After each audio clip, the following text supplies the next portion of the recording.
We are waking this man up very, very early in the morning. In fact, when I texted Ryan Mouque a couple hours ago, it was 5 a.m. Australian time. But there he is, all bright-eyed and bushy-tailed. Ryan, welcome to our On the Mark podcast. How are you? Very good, Mark. Thank you for having me. It's it's absolute honor. When I received your text, it was a little bit of a shock. So yeah, really appreciate it. Honor. Goodness gracious, the honor's mine. I count myself fortunate. I was lying in a hotel room in one of the PGA Tour stop and scrolling through X or Twitter or whatever it's called now, and what you normally do late at night. And I stumbled across your account, and suffice to say, I got hooked. And then when I saw that one thing about making swing changes but doing it properly, I was like, we got to do this. So here we have you. Thank you. Before we dive into it, please introduce yourself to our global audience. Tell us some more about you. Yeah, so I'm a golf coach over here in Australia, Mhm. more specifically Queensland, Australia. Been coaching the game for roughly about 8 years now. So I think I started full time in about 2015. And ever since then, it's kind of been a journey for me to learn as much as I can about coaching. I've been all around America, all around the world, really, apart from Europe, um, watching, listening to the best coaches, Mhm. and just trying to upskill myself as much as I can so that I can give the students that I am fortunate to work with the best information that I can possibly give them. So, yeah, it's been a fun journey. Hey, journey begs the question because I've watched you. Looks like you can play. What moved you from playing into golf instruction? That's always a question for you teachers. Well, I mean, there's you can play and there's can you play on tour? Yeah. There's a big difference there. So, I mean, going back to my junior days, I was a rugby league player. I'm not you. Would you know rugby league, or you know Yeah. it as rugby? I wasn't, yeah, well, Since it's rugby league, rugby. I wasn't going to say anything about yeah, South Africa, Australia a few weeks ago, but we'll leave that. Okay. yeah, not so. So I mean, yeah, I was a rugby league player from age I think 5 to 18, and I've always played golf. I've always played golf. My granddad got me into golf at a very very young age. I was in the backyard, yeah, swinging a plastic club as we all kind of did, and you know, I wanted a career in golf after footy. I kind of decided to stop that and kind of took it upon myself to find this journey in golf and did my traineeship. And I had some good playing um, days, but I mean, it's not like tour golf. Like I was never. I realized very early on that I was like, hey, this is tour golf is a lot different to just being a one, maybe even a +2 handicap golfer. So there's a big gap between that scratch golfer and tour player. So I realized that pretty quickly, and I'm very thankful for that, because I know a lot of people will just continue trying to play and never really get there. So I'm pretty thankful that I was able to quickly choose that coaching route and go down that path.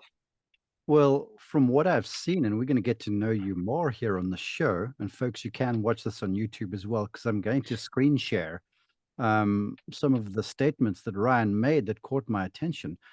Anyway, what I wanted to say was everything I've read so far, and I'm getting to know you now, it seems like you bring a real playing kind of emphasis to your instruction. Now, I've read too that you've learned from some bright minds around the world. So I want you to talk about the first point, the playing emphasis, and then just who your best or your greatest, you would say, of all of them, your greatest influence has been.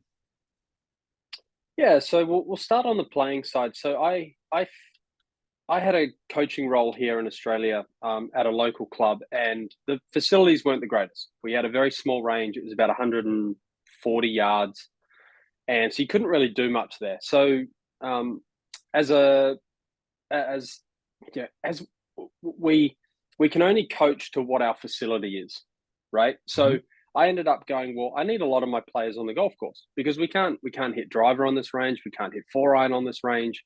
So we'd do a little bit of swing work on the range, and then we'd go out on course and play. And upon learning all about how to make swing changes and how to best score in this game, I learned pretty quickly that being on course was super important.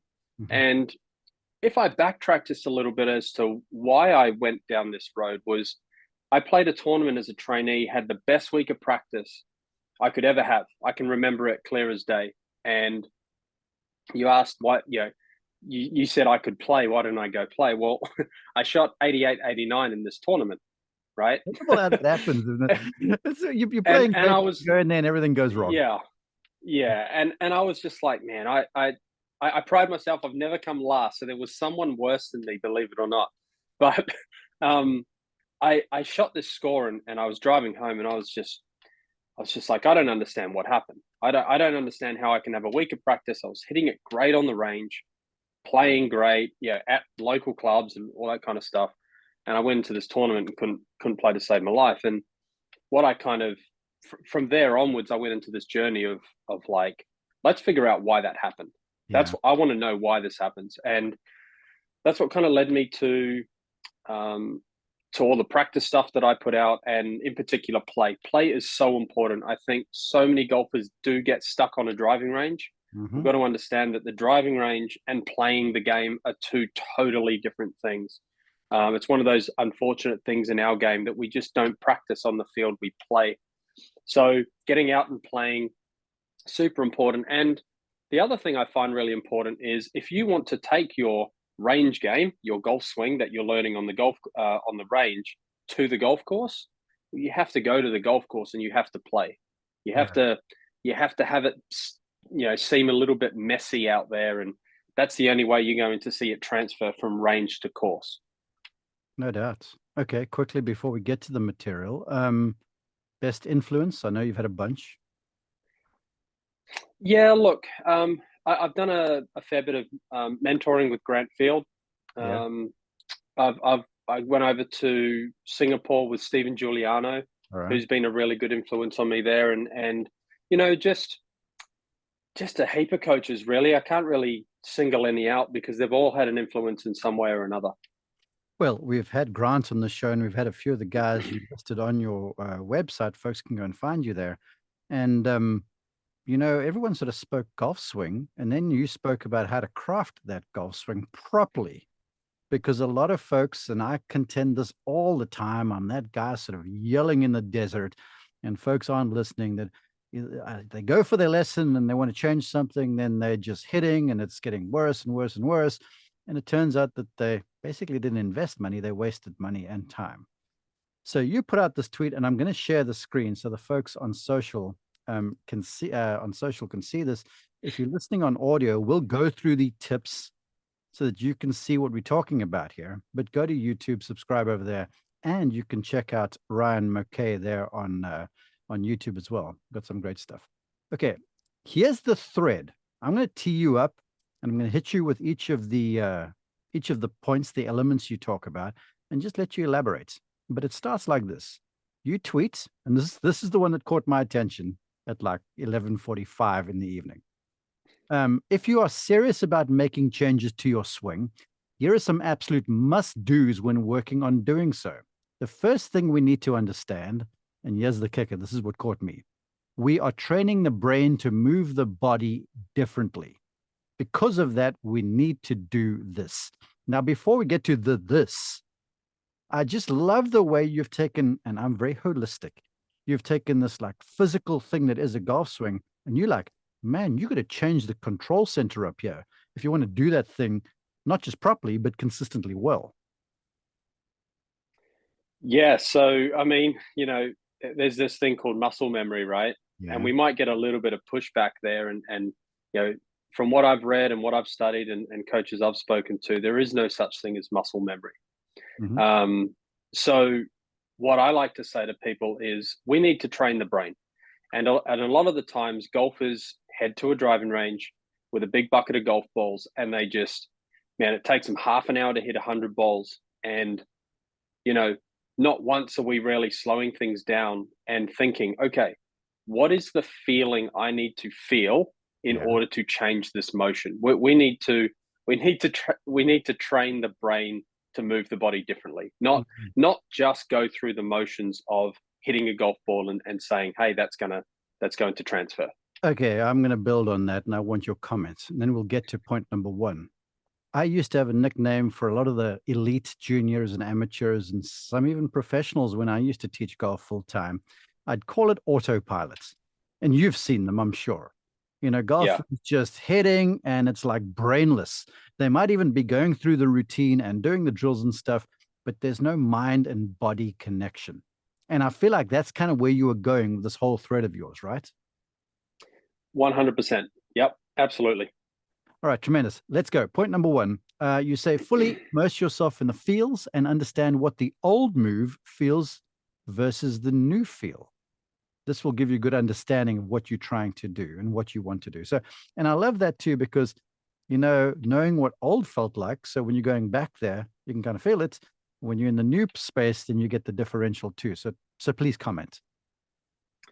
Yeah, so what I meant by that was fully immerse yourself. So basically, jump in front of a mirror and do what I call Goldilocks training, right? Okay. Which is doing the old move. So let's use an example of someone who gets the club across the line. Okay, now I'm not saying that that is a bad thing. What I'm saying is their trail arm, okay, for a right-handed golfer, their right arm kind of flies way behind them, Mm-hmm. right? And that tips the golf club across the line. All right. So what we want to do is that's the quote unquote old move. That's the move we want gone. Yeah. Okay. So what you want to do in front of a mirror is okay, what's the complete opposite to that? Well, the opposite to that would be to externally rotate your Mm. trail arm. Okay, so think about if you were in an arm wrestling match, you would be losing the arm wrestling match. That is external rotation. Yeah. So you want to jump in the mirror and just go to its full extent, just go to the full extreme. That is the complete opposite. That'll likely lay the club off, right? So then what we want to do is find that happy medium. And in my opinion, I think if you can just fully immerse yourself in that feel, it's very, very difficult to then go on the range and still do that internally rotated trail arm and get the club across, because you should have that feeling of what the old move is versus what the new move should be. And if you do it slow enough, you'll be able to distinguish the difference. I'm probably getting the cart before the horse here because I'm not actually. I'm looking at my notes now. Um, but I want to ask this because way back in the day, I asked Nick Faldo when he was still playing. I'm like, if you had to do it all over, what would you do differently? And at this stage, I think he might have even have been the number one golfer in the world. And he said to me, he goes, I'd spend a whole lot more time in front of the mirror. So Mm. basically, not hitting golf balls, just drilling new fields to your points. Because if you do this, there's more to organize, right? So if you're doing the opposite to the maximum, the new field, it's sometimes difficult to hit it flush all the time. So what's your advice to folks? Because I can see them listening to you now, but then perhaps not striking it as flush or not getting them online because they haven't organized the matchups. Well, I mean, when I first start working with a player, when I start coaching them, I will say, look, a lot of what we will do first up will be off the golf ball. Go Yeah. away from the range. Don't be on the range. Don't be hitting balls, because you do not want to go from 0 to 100 straight away. I would love for you to jump in front of the mirror and show me that you can perform the move we want to do before you even put a golf ball in front, because that's going to clog the brain up even more, because you're going to now start focusing on contact, ball flight. Yeah. People are around you. It's windy at the range. There's too many other elements. So just focus on that movement alone. Prove to yourself that you can do it, and then you can go and apply it out on the golf ball. How about, because I did something on my social account the other day, because, I'm 52 and holding, all of us have our inhibitions, if you will. And I'm so with you. You want to try and exaggerate the change. So you move to the other side of the spectrum. But certain of us can't perhaps get that shoulder externally rotated as much. Talk to those Yeah. folks too, because perhaps they're like, well, I really can't get it that far. Ryan, what do I need to do? Yeah, well, obviously, this is where it comes down to your flexibility, your mobility. So, obviously, try and work with someone that can move around that. And like I said at the start, getting the club across the line, I'm not saying it's a bad thing. I'm just using that as an example. So, what I would do from that is if you physically can't get the trail arm into much external rotation, we can work around that. That's fine. We just need to obviously talk amongst ourselves and come up with a strategy on that. But I mean, at the end of the day, golf is a sport. We are athletes, and some athletes have more physical limitations than others. You are preaching, Reverend. All right, point number 2. We've sort of touched this already because that's what I do. I get everything confused. Understanding the mentality behind how to make a swing change. At first, remove distractions, the ball flight, even the driving range. Learn to perform the desired movement in front of the mirror. You've touched this, but you do say, especially with the driver, which takes a lot of discipline. And that's why I want your comment, because we all want to hit that thing farther. So talk about the discipline that point requires. Well, I mean, at the end of the day, the driver is typically designed to be swung at its fastest, right? So in order to make changes, we have to slow things down, which kind of doesn't really match up with what we do with a driver. Yeah. So the reason I say especially with driver is don't go and have a lesson and then go, right, 3 shots with my 7-iron, test it out, and then I'm going to go full shots with my driver. Because what you're doing is you're going from just learning a new movement to then going at 100% speed. And as we know, as coaches, that's just going to end up being, you will revert back to what's familiar 100% of the time. So again, learn it very slowly first, then start to gradually increase the club that you're using. 8-iron, 6-iron, 4-iron, 3-wood, then driver, once it's been learned. Yeah. Old habits die hard, don't they? Habits are quite reliable, good and or bad. Yeah, and I think this is just where the understanding of how to make a change comes into play, because we don't want to take the fun out of the game either, right? We want people on the driving range smashing driver as far as they can, especially with the way the game's going now. People are looking at how to speed up their golf swing a lot more. So slowing down and making changes doesn't really, it's not the same as just hitting a driver as far as you can. So there needs to be a little bit of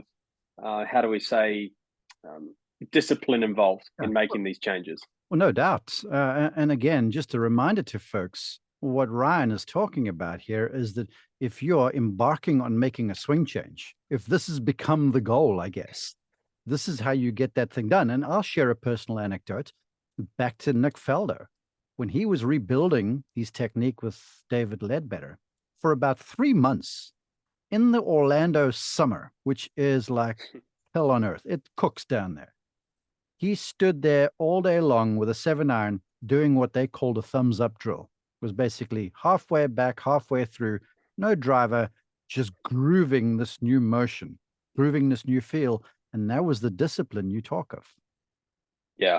Yeah, that's the discipline. That's the difference between, I think, players that will make the change and players that won't. Kind of halfway in, halfway out.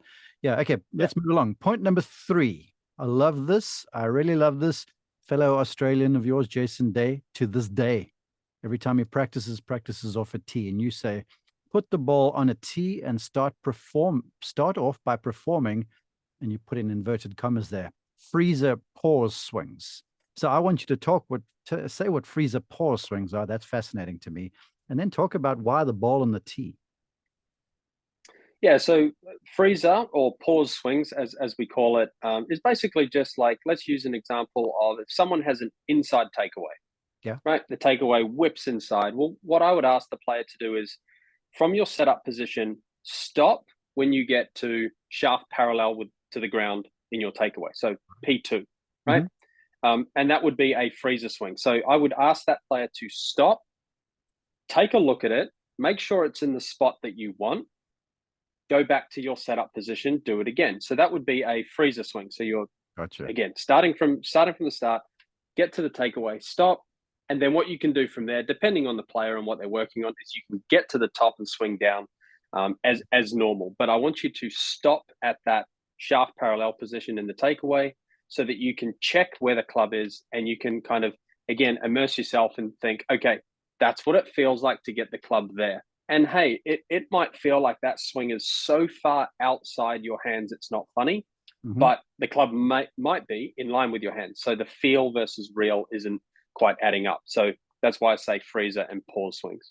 Okay, at the risk of perhaps sounding a little controversial, and heck, I was this guy when I was a teenager and I'd learned about where the top of my backswing should be. I'd swing to the top and I was looking over my right shoulder at my hands like every single time. But as I did that, I was completely losing the sense kind of where my body should be too, because I was almost raising up to see what was happening.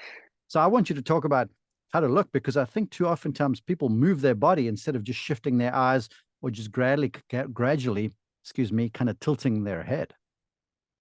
Yeah, so this is one thing that whenever I give a player this kind of a drill, I'll pretty much in the next couple of days have to talk to them about, hey, don't follow the club with your eyes.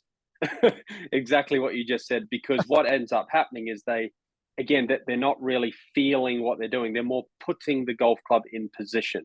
Mhm. So look at where the ball would be, make that backswing, then just swivel your head, check it, go back to the ball, then swing to the top and go. Don't follow it all the way up, because like you said, right, you'll end up lifting the entire body up, and that's not really replicating a golf swing. And you can do this on both sides of the swing. You follow that up by saying, talking about the value of the freezer pause swing. I just want you to build on this by going, okay, once you've hit that freezer or that pause place a few times and you see it and you feel it, so it's two senses you encompassing, the time you hit the ball from address, let's say you're working on the start, you've got to be disciplined to try and go through that spot and not just switch off mentally and then rip it back to where you used to have it, right? Yeah, well, that comes down to a couple of steps prior, which is again doing some work in the mirror first. Yeah. Again, understanding the movement. So, whether you roll your forearms and that's why the club gets inside, or whether you flex your lead wrist and that's why it gets inside, whatever it might be, that's where you train away from the ball first. Then, when you are on a golf ball, you can apply those changes, and it is a lot harder when a ball is there for sure. I'm not saying it's not. Yeah. All right. Point number 4, slow motion swings. Ah, yeah, choirs of angels. This is so important. You know what? Tiger Woods, when he was at the height of the game for a long time, but when he was working sort of with Butch, even he did the pause at the top, and Hank Haney, he'd be there with a 3-wood in hand, swinging at 50 miles an hour, making full swings, but not full speed swings. So that slow motion thing is real. And you say start by incorporating your new movement into a full swing, but do it slowly. This is hard. So I want your advice, please. Yeah, there's not a lot of players that I'll teach this to who can actually do it very well. Um, when I say do it as slowly as you can, I'm talking about literally having the ball move 3 yards, Yeah. Mhm.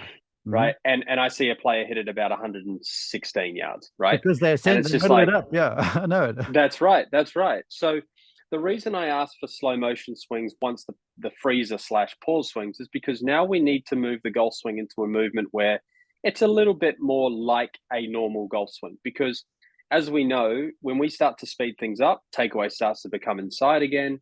We start to get move towards that familiar feel again. So slow motion swings, I want you to do this so slowly that, like I said, if the ball was on a tee, it would go 5 to 10 yards. Like literally, it doesn't. You can go and pick it back up off the range if you want, right? I want it to be done that slowly. Um, Again, now the little disclaimer here is it depends on what you're working on. Because if you're working on some downswing feels, we know that we need to add speed for pressure and Yeah. like recentering, all that kind of stuff. So more so backswing feels, I think slow motion is really good because we can go through that full range of movement while still training the brain to move the body the way that we want. I will say this. If folks go look at my Instagram account, it's been viewed 1.5 million times. It's your fellow Queenslander, Adam Scott, who can, Yeah. yeah, it's beautiful. At the Tour Championship in 2022, he was having a warm up there, and I was just talking to him, and he was chit chat for about 30 minutes, not even, maybe not that long, 20 minutes or so. Had a 7-iron and making a full size swing, but I would sort of say, not even 3/4 pace, maybe it's 2/3 pace. And his 7-iron ordinarily goes like 185 yards or so, standard. He was brushing these things about 165, but absolutely gorgeous, elegant, matched up. Everything was just so perfect, balanced. Everything was spot on. And I looked at this, and then I had him on the course that shortly thereafter. The adrenaline and the playing mode sped him up. It's not like he tried to speed Yep. it up. It just happened naturally. Your thoughts? Yeah, I mean, jumping on the range and I actually had a conversation with someone the other day about we're talking about tempo and what's the best tempo to swing at. And I said, look, kind of got this a little bit from Vision 54, Yeah. um, and basically go out and play at 50% swing speed. Just swing at 50% speed for say 3 holes. See how you go. Then go for the next 3 holes. Do it at swing at 75% speed. See how you go. And then for the last 3 holes, swing it at 90%, and just see which tempo you like to feel. Whether you like to just go full 100% at every swing, or whether you are someone who likes to swing it around 80%. Um, will it be 80%? Maybe, maybe not. But like you just said there, when you're on the course, I think most of the time, if we've got 150 yards to a hole, and that's how far our 8-iron goes, more often than not, you're trying to get your 8-iron to go that distance. So the golf swing, or sorry, the golf course itself and the situation we're in will likely lead you to hitting the ball where you need to. But yeah, go and test that out. Go and see which tempo or swing speed is best for you.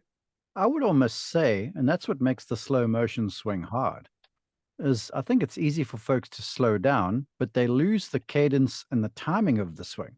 Like they get super slow going back, and then everything just goes crazy, and it's like a whirlwind through contact.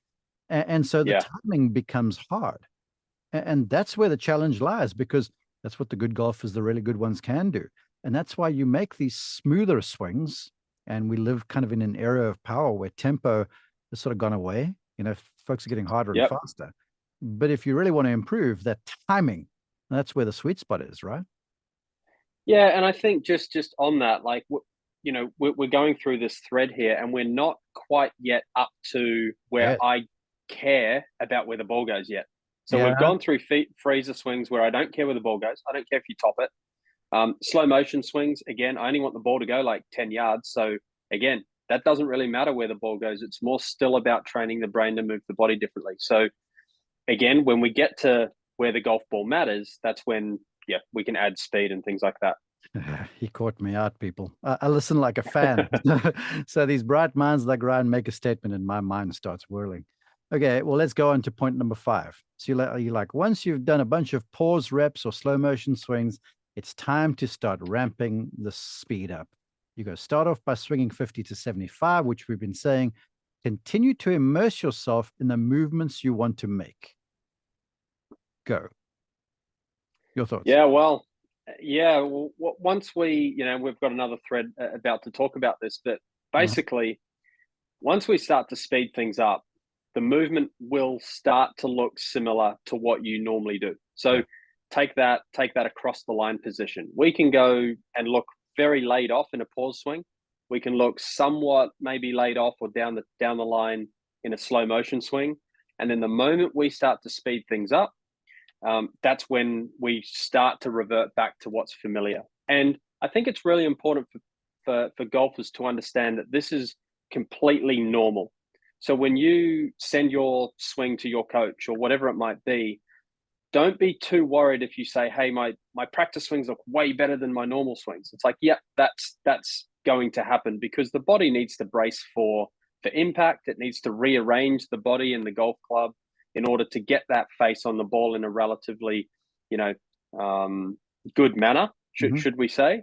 So when you do start to speed things up, be prepared that it will start to look a little bit more like what you're trying to move away from. But that's okay.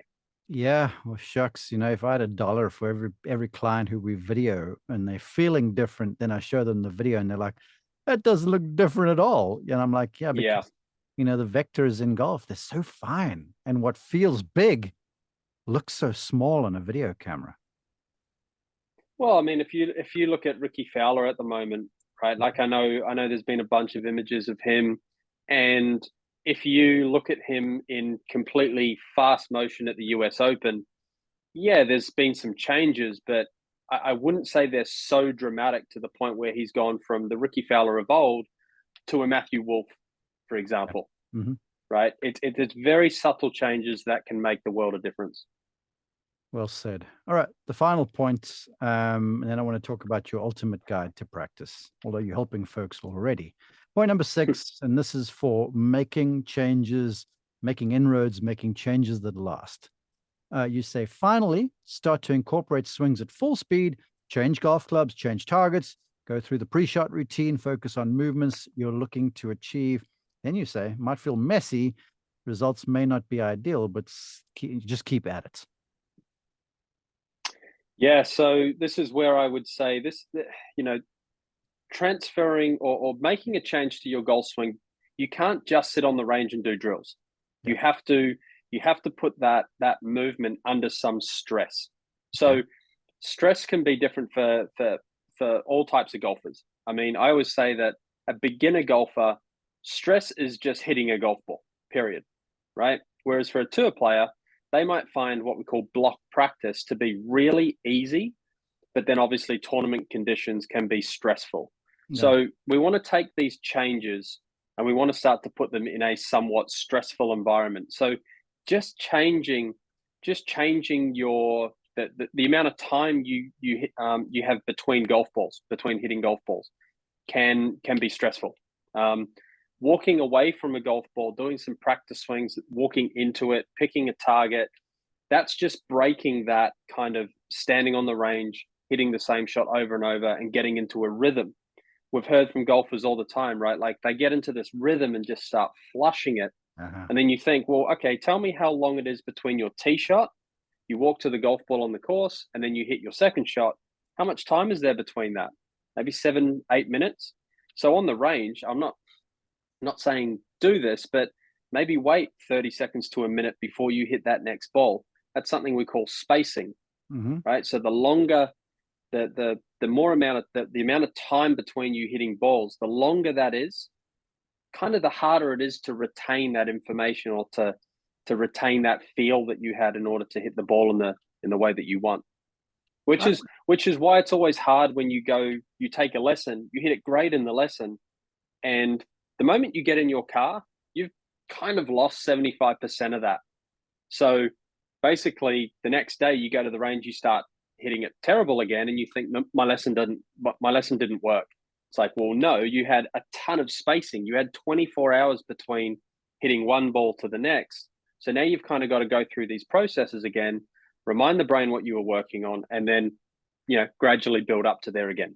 Let's remove the excuses here, because very, very sage of you on your website, you make a point, and correct me if I'm wrong, but it's like, we're going to meet you where you are, basically, and what your goals are, how much you can work on this thing, and what time you have to devote. And certain folks don't have that much time. But leaving the practice tee, getting in the car, going home, that's no excuse that you can't practice, because again, at home, you can do your drills and magnify and get in front of the mirror, right? Yeah, I mean, there's a bunch of different things you can do off a golf ball. Like I said, you don't have to be at a driving range to see great results. You can do a ton of stuff in front of a mirror at home. If you've got a net at home, that really helps. I like to say to players that I coach, like, get a net, get something that you can hit at home, because again, that takes away the ball flight. And I think the ball flight's one of those things that really hinders golfers from making changes, because instead of working on their movements, they're so worried about ball flight that the movements just don't happen anyway. So Yeah. I'd rather them change the movement to change the ball flight. All right, my friend, I know you got folks probably waiting for you on the practice tee. You have a YouTube channel. Folks, go search Ryan, Ryan, Mouque, Mouque. But tell us about your video series, please, The Ultimate Guide to Practice. And you have an ebook. Yeah, so the ebook was done a while ago, and the ebook is 40 performance practice games. So to make your practice more exciting, we want to play games on the range, right? We want to put our skills under some pressure. So that's what that is about. But the Ultimate Guide to Practice is something I've just recently launched, which basically everything we spoke about here and more is in that video series. And what I wanted to achieve with that was basically, I want golfers to go and see their golf coach. They don't have to come and see me, but they can go and see whoever they want for coaching. But I want golfers to understand that between lessons, between your golf lessons, this is how you need to train. And I can guarantee you that if you follow what's in this video series, you will never have an issue on how do I practice my swing? How do I take it from the range to the golf course? How do I make a swing change? The lessons don't work. All those questions will be answered, and you'll literally, for a one-time, obviously a one-time payment, you'll never have that question again. So I want this in the hands of so many golfers, because that time when I shot 88, 89 at that tournament, basically I needed this. I needed to know what was in this video series. And if I did, I would have been so much more better off. Maybe I would have been playing tour level golf. I don't know. Well, look, I'm a firm believer in, if you keep doing what you've been doing, you're going to keep getting what you've been getting.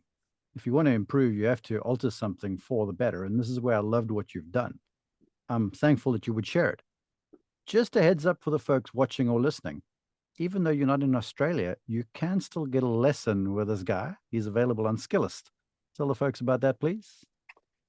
Yeah, so I've been on Skillest for the past year. I think I'm up to about 3,000 lessons now in 12 months. I've been going absolutely crazy on that platform. So it's really good. There's, single lessons available, monthly options. And yeah, would love to work with as many players as I can. I've got so many players all around the world that are getting better and better and better. You're coming into winter now. Now's the time to make that change you've wanted. So let's get after it. Lovely. For the folks who want to follow you on social and stuff, please share the handles. Basically, everything's under @RyanMouque Golf. Right. Basically, I don't think I've got anything different. So Instagram, Facebook, Twitter, or X, whatever you want to call it nowadays, YouTube, everything. So yeah, give me a follow and yeah, let's chat. Fantastic stuff. You're doing great work. I'm thankful I found you. I'm even more thankful that you'd come and share some of your insights, Ryan. Thank you for joining us. No, I really appreciate it. Thank you.